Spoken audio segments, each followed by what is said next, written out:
Hey there, friends! Your favorite gardening guru is back, and today we're talking about one of the most magical, most practical, and honestly most satisfying things you can do for your garden and for the planet. That's right, we're digging deep into composting. Now I know what you might be thinking. Composting sounds complicated, or messy, or maybe even smelly. But don't worry, I've got you covered. By the end of this video, you'll see how composting is actually simple, totally manageable, and dare I say, fun. Plus, you'll end up with what gardeners like to call black gold. No, not oil. We're talking about nutrient-rich, crumbly compost that transforms plain old dirt into the kind of soil that makes plants leap with joy. And here's the thing, composting isn't just good for your plants. It's good for the environment too. Every time you toss food scraps or yard waste into your compost bin instead of the trash, you're keeping it out of landfills, reducing methane gas, and closing the natural loop of life. It's like becoming a superhero for your backyard and the planet all at once. Let's start with the golden question. What can you actually compost? The answer is more than you might think.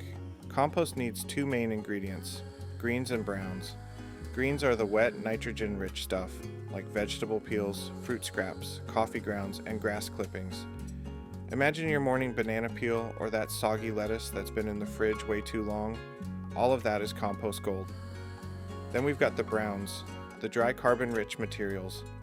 This includes things like dried leaves, shredded paper, cardboard, sawdust, and even those little paper coffee filters. Think of browns as the bed that your greens get tucked into. Here's a fun way to remember it. Compost is like making s'mores. The greens are the gooey marshmallows. They bring the energy, but they're messy on their own. The browns are the graham crackers. They give structure and balance things out. Put them together and you've got something delicious. Well, delicious for your soil at least. Guru tip here. Try to aim for about 2 to 3 parts browns for every 1 part green.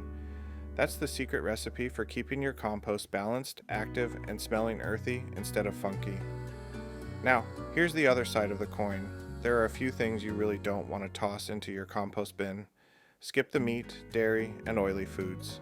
They break down slowly, attract pests, and create odors you definitely don't want drifting across your yard. Also avoid pet waste. That goes in the trash, not your compost. And while paper and cardboard are usually okay, make sure they're not glossy or coated. That shiny pizza box lid? Trash. The plain cardboard bottom? Compost. Think of your compost pile as a picky eater. It loves veggies and grains, but it turns up its nose at greasy fast food. Alright, so you know what to compost. But where does it all go? You've got options. If you've got a backyard, you can start with the simplest method. Just create a compost pile in a corner of your yard. Lay down a base of sticks or straw for airflow, and start layering your greens and browns.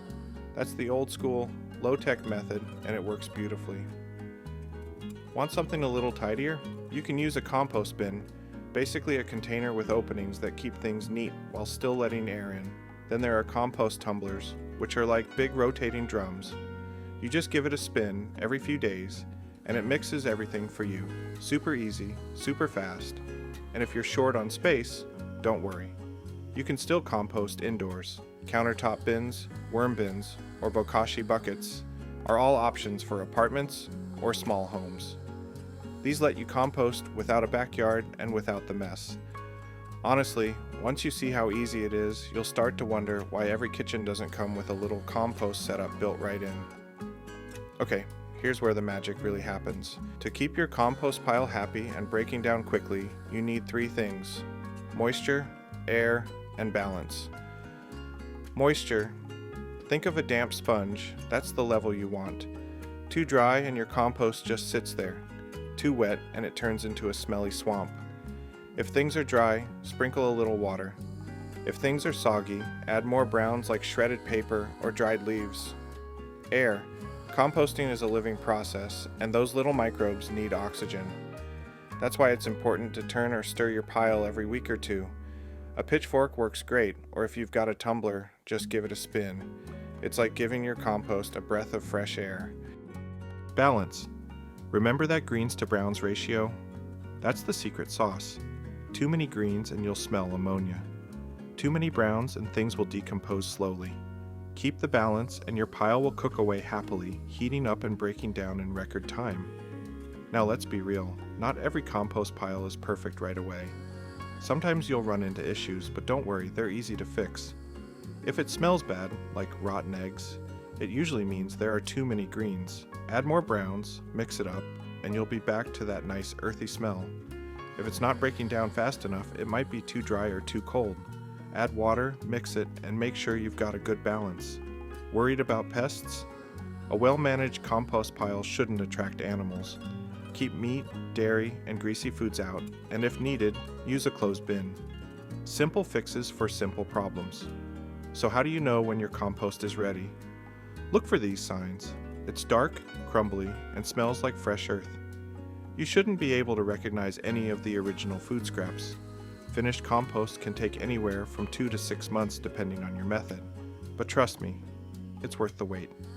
Once it's done, you can spread it in your garden beds, mix it into potting soil, or use it as mulch around your plants. Think of it like giving your garden a vitamin boost straight from nature. And here's the big takeaway. Composting is one of the easiest, most impactful things you can do, not just for your garden, but for the environment. You're recycling waste, building healthier soil, and reducing your carbon footprint. And honestly, there's something deeply satisfying about watching scraps that once seemed like garbage turn into the most valuable thing your garden could ask for. So whether you're starting with a little indoor bin or building a backyard pile, just give it a try. Once you start, I promise, you'll be hooked. If you enjoyed this guide, give it a like, hit that subscribe button, and share this with a friend who's ready to get their hands dirty in the best possible way. Until next time, happy gardening.